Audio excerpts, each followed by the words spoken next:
OK, so what's upsetting Jimmy?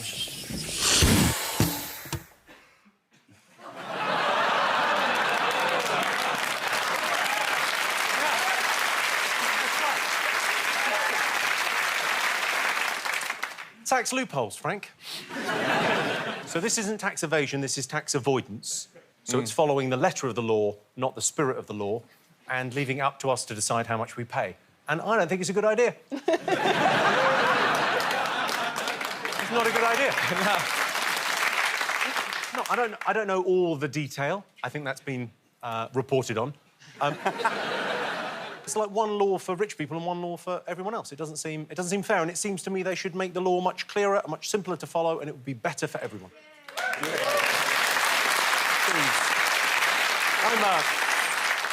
I should probably mention I'm a recent convert to this view. I'm not sure if you're aware, but in 2012 I had a 50% pay cut. And this is when you know you've got a tax problem. If anyone's ever had a letter through from HMRC, don't worry about that. Pop that in the recycling. They will send another letter. They're very good like that. If, on the other hand, if the Prime Minister of the country that you live in breaks off from the G20 summit in Mexico and he comes out early to do a press conference where he talks about nothing other than your personal tax affairs, that is going to be a problem. And I know, because that is what happened to this guy. Shall we go for a little walk down memory lane and relive that? Oh, I can't imagine any problem with that, psychologically. This is the then Prime Minister, David Cameron. Some of these schemes where people are parking huge amounts of money offshore and taking loans back to just minimise their tax rates, it is not morally acceptable. And I put it like this. You know, think of all those people who work hard, who pay their taxes, and out of that post-tax income save up to go and see Jimmy Carr. He's taking that money and stuffing it into something where he doesn't have to pay taxes. That is not fair. That is not right. He's got a point. How much are your tickets that people have to save up? They're expensive. They're significantly more now than they were. But I think that thing of, like... The other reason I wanted to put this in was because I kind of thought, obviously, like, the Paradise Papers then came out more recently, and the perception is everyone's doing this. I mean, the Queen. I know. Unforgivable. I mean, but she's on money. If she wants more money, she's just got to photocopy her face. It's weird as well, the sort of, you know, that thing of, like, you know, David Cameron, much as that's his job to do that, and I absolutely respect that, but the fact that, you know, there's a large offshore trust in his family name that pays no tax. You go, well, there's always going to be a level of kind of hypocrisy in this. Yeah. Was there a little bit of you that was quite excited when he named you on the telly, though? It's nice to be on the news, because it rates. Because it rates. Yeah. There are worse You see my new show? It's called The News. It's good. I'm featured a lot on it lately. I don't know why there isn't a law. People, like, when I've spoken to accountants, I've spoken to a lot of people about this, I've become something of an expert by accident. And I sort of think it should be really simple. And I sort of really simplified my life afterwards and went, oh, why have I got a limited company? It's mental. Why have I got that? Just get the money, pay the tax, and then fine. Obviously, I should have done that earlier, but... it's a mea culpa. I did a bad thing and I've, you know... Although I didn't kill anyone, because there's a very clear law on that. No grey area. If they had the same law on murder, I'd have killed loads of people. If they said, well, we leave it up to you, decide what you think is morally right.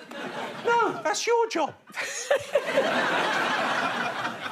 I always thought, at the time, I thought Ken Dodd must have been gutted because he was the go-to tax dodger comedian for 30 years. You heard what Ken Dodd said, right? I mean, he was on trial in Liverpool. He was in court in Liverpool, and they said to him, why didn't you pay any tax? And he said, well, it's the inland revenue, and I live by the sea. I mean, he's a genius. Are you going to do a Ken Dodd quote for every topic tonight? Please. He's the absolute master. It's quite an achievement. The reason for putting this in there, they could close all of those loopholes tomorrow. They could just say, we're not doing any of that. We're not doing any of that. If you earn money, you pay 40% on it, and that's it. That's the law. This is a bit like a burglar coming on the show and trying to put in windows. I mean, they're there, but you don't have to climb through them. No, but I mean, that's the thing. If you leave it up to people's morality, you've got to understand there's quite a lot of people like me that have got a morality that's flexible. I mean, you know how much tax I saved? No. None. Is that because you paid it all back? Yeah. But I think there's a weird thing that people still think maybe you got away with something. No, you didn't get away with anything at all. It's an interesting thing that you go. It's almost like I think the government loaned me some money for a bit, at quite a high interest rate. That's the way I see it. Very good of them. I'm sorry to hear you've paid it all back, because there's a pothole by where I live, and every time I drive through it, I say to my partner, "Thank you, Jimmy Carr." And now I can't do it anymore. But I think Jimmy is right. If there were no tax loopholes, then slimy characters like Jimmy wouldn't be exploiting them. 100% right. I'm going to put tax loopholes into room 101. Thank you, Frank. Thank you. Right.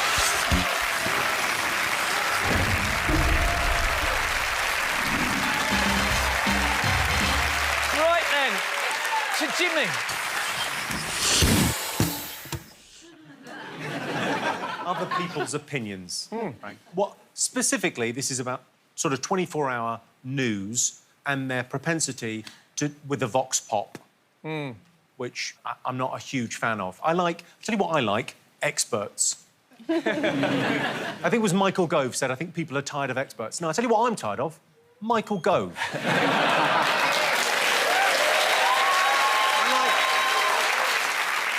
I like an expert. I like watching the news and they've got some economist on there or they've got a doctor talking about something and you go, "Oh, right, I didn't know that. That's brilliant." And they're very rarely outside of Greggs at 4. They're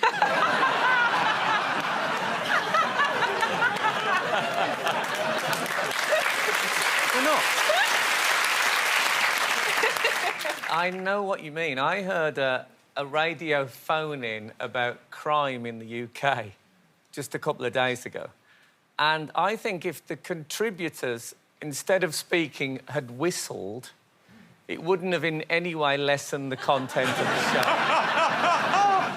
I quite like vox pops when like some shows when they have if they've got a morning show and it's a bit of fun and they go, "Who should be the next James Bond?" Great question in the high street. Should they bring back salad cream? I'm fine with that.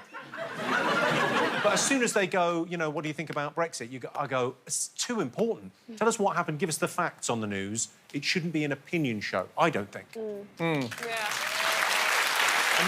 And I realise that applause there suggests that this audience agree with me, but that is only their opinion, so I don't care. I think it is quite helpful, though, to constantly remind yourself of how little people know about politics, for example. Otherwise, you're likely to trust them with a really significant, life-changing referendum.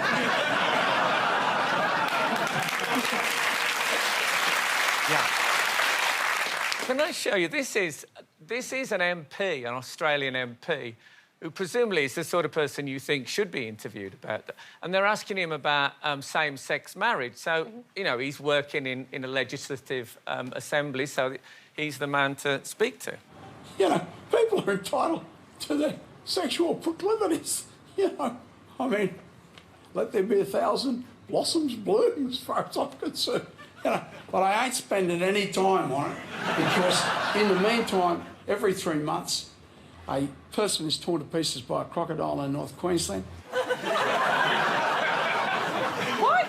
Well, sometimes it's nice to hear from more than one personality within an interview. This is not, strictly speaking, a vox pop, but it is an interview with a member of the public because she's 110, and we all want to know what it feels like to be 110, and I think this woman illustrates it better than most. Later today, Flossie's family is going to be coming out here to throw you a big birthday party. Are you excited for your party? Not one bit. I love that woman. Is she Scottish? Not one bit excited. We should point out, we're not saying, A, the public are stupid. We're saying we don't know about stuff. I don't know about loads. I was asked, this is a genuine thing, I was on the South Bank in London, and there was a group from a university, and it was the Darwin centenary anniversary of some kind, and they asked me my views on evolution. So I said, well, if we came from chimpanzees, how come there are still chimpanzees knocking around? What are they, like developers? And I said to them, are they like when you get popcorn that hasn't popped? And the bloke looked upset, not just like disappointed in me, but why ask me something like that? Yeah. Ask a scientist. Yeah. Yeah. You remember the point that I made? Yeah. I feel we're in agreement on this.